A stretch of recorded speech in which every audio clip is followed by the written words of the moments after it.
welcome to Tech Time Today. In this episode, we're going to continue our series on deconstructing Lean Canvas. We're going to get into customer segments, into how you identify what customers you are targeting for your product or service. In our last episode in this series, we talked about the problem, what it means to have a good, quote unquote, problem you're trying to solve. That's on the left-hand side of the Lean Canvas.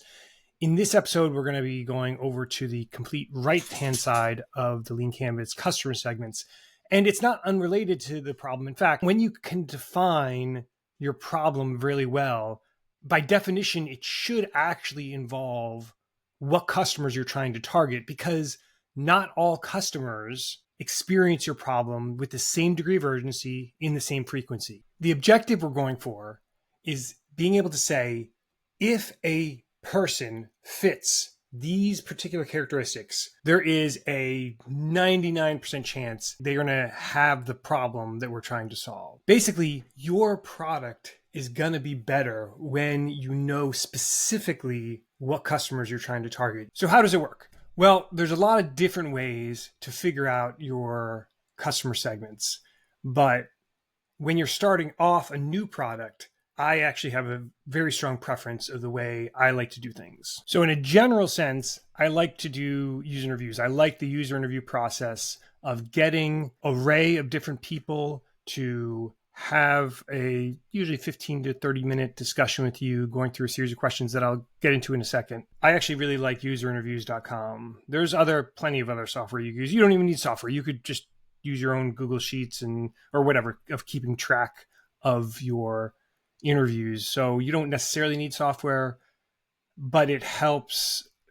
This software helps to gather the users, organize them, help you to work with a pretty large community to find your customer segments. So I'm going to dive into exactly how this works. All right. So I created an example project within userinterviews.com to show you how it works. When you start off, you are able to bring in your own users if you have like a group, some source of where you get people from to do these interviews. I always use the community from userinterviews.com because they're pretty diverse and I've found to be pretty good for what I've tried to do in the past. And so the first part, there's two major parts. The first part is the sort of demographic stuff. When you initially start, most of the time when you're building a product, you have suspicions. You don't know for sure who your target demographic is. There's no chance that you know for sure without getting feedback, but you probably have suspicions. The process here is never going to be, I just do one set of user interviews and you're done. You usually have to do many rounds of user interviews. Initially, a smaller number of users when I'm really trying to figure things out, and then I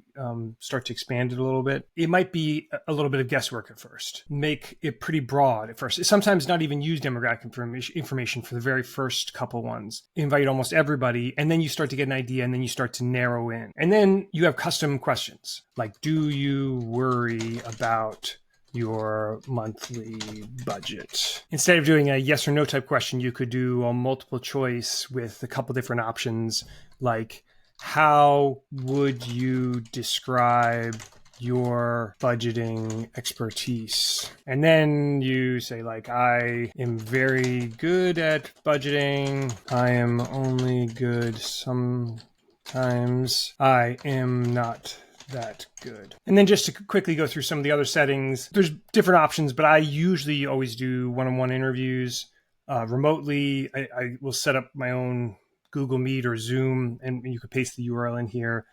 60 minutes. Oh my gosh, no, never. Maybe later on for really detailed user interviews for like reviews of your product, maybe. Most of the time, 30 minutes is the sweet spot. 15 minutes is sometimes okay if you're really targeted, but I've found for user interviews, most of the time it ends up being 30 minutes. And then you do have to set some incentives and set the number of participants. I mean, you do have to pay for this particular way of doing user interviews. Obviously, if you have your own users that you can draw from. If you do things with your own software, you don't necessarily have to pay, but this is super an easy way to get access to a bunch of users. And just be careful. Don't think that having your friends and family try things out would be a good fit, because they are biased, because they know you, because they maybe even know your project from before. They will not give you as good of feedback as a sort of unbiased pool of people will give you. So it may be quote unquote free, but it's not going to give you as good of a feedback. And then once you launch your project in userinterviews.com, the userinterviews.com software will manage scheduling of the interviews and tracking how they do and giving feedback. All right, so the key thing when you're doing these user interviews is scoring how, on a scale of, I usually do scale of 10, 1 to 10, how severely does this user experience the problem? How much of a pain is it for them? And sometimes I'll ask them that explicitly. Sometimes I will gauge it myself based off of their answers to other questions. Once you have that, and then you know how frequently that they experience it, that is the information you need. So in bulk, from, let's say you do a dozen interviews and you see that, let's say 6 out of the dozen interviews, you get people who have, you're really looking for the 8, 9, 10, like anything below an 8, to be quite honest, it's not good enough. Like in terms of severity of the pain for that experiencing the problem you're trying to solve. The thing is, like, they may use your product in the future, but they're definitely not going to be the initial users, and it won't be sustainable to have them as a customer segment. So you're really looking for 8, 9, 10s. And when you have in bulk, like let's say you have 6 out of the 12 user interviews you did who have 8, 9, 10s, okay, then you start looking at those 6 people. What are the common characteristics? So let's say all of them are male, all of them, have a job in the shipping industry, or I don't know, I'm just picking something random. You start looking for common things.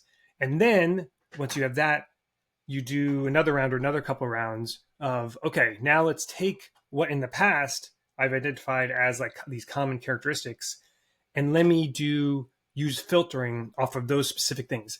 The key when you know that you have it right is when time after time and time again, when you have the specific set of characteristics, the user, it's always an 8, 9, 10.